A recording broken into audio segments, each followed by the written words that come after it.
Hello, my name is Grin, and this is my beard. Today's crumb that's in my beard, it's the crumb.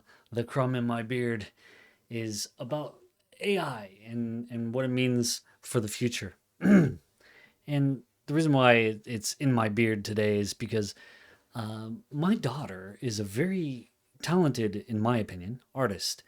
And she has this kind of worry, or she talks about it sometimes, about AI being the replacement for her skills. And she's 11 years old, so she's uh, pretty good, and that scares her because she doesn't know how good she has to be in order to compete with AI and what the future of AI will bring. And so she draws these arts. She's starting to do what do you want to call it? It's called digital art. She's starting to do digital art, and she's got an iPad that she can draw on and do stuff like that. And this is the kind of thing that she's drawing lately. Let's see if I can get that to focus. Focus, please. Focus. There we go. Yeah.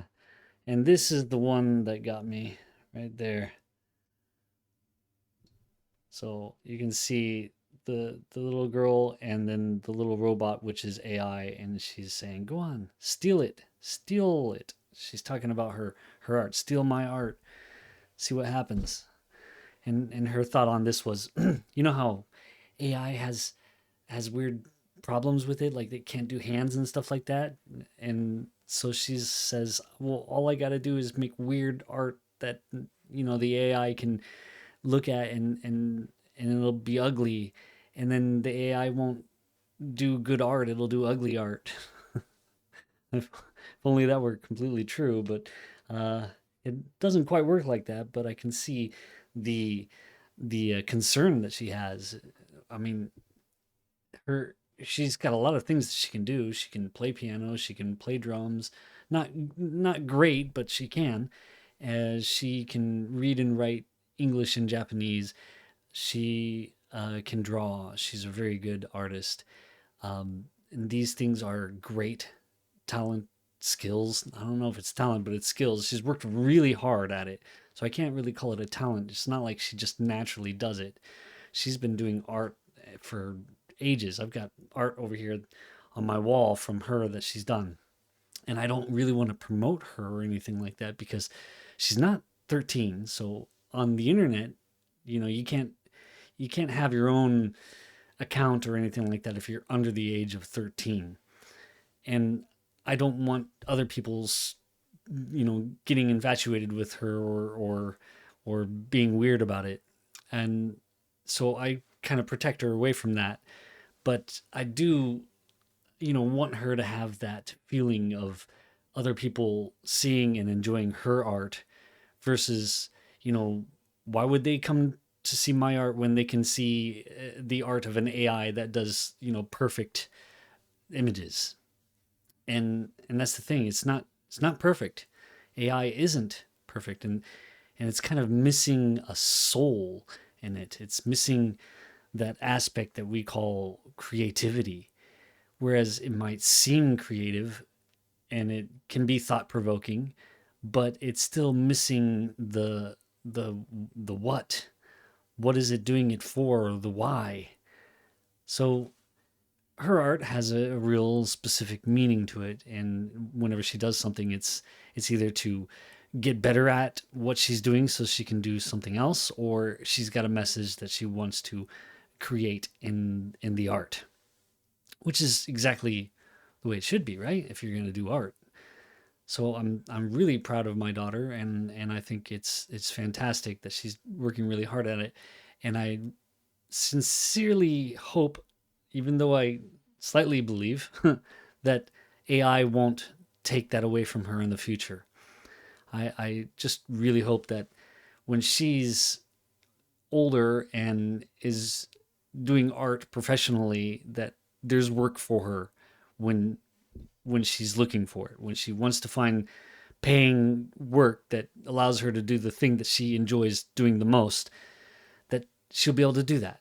And I think she will, but it's still kind of up in the air, still kind of like, it's still worrisome to think what jobs will be taken first. And I remember when, the days of Terminator movies came out, and we all thought, well, the physical stuff, that would be the first thing to be taken over by AI.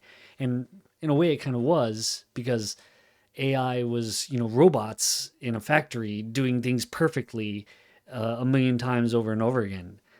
And honestly, most people don't want to do a job like that anyways. They want a job that has more thinking to it, or more creativity to it, something that's not so brainless as doing the same thing over and over and over and over again. It's monotony is not happiness for human beings, but it's perfectly fine for AI or computers or robots. But in this case, it's turned out to be the opposite. AI is now a thing, it exists, and it is very creative. It can do things, but it can't really do it on its own. It's all prompted creativity. There is no, currently, there is, that I know of, there is no AI that can think for itself and decide, yeah, this is the kind of art that I want to do, because it doesn't have any wants. There's no wants desire inside of an AI machine or LLM, large language model, whatever, GPT, transformer. There is no thought process in there. It just takes something as an input and puts an output. So there, right now, that would be considered AGI, something that is autonomous and can think for itself and decide that this is what needs to be done and this is what it wants to do. That doesn't exist. And I think as long as that doesn't exist, her art will still be in demand. And that's what I really hope for. That's the big want for me as a father, for her to be able to make art and people still want her art. So that's the crumb that was in my beard. Thank you. We'll see you next time.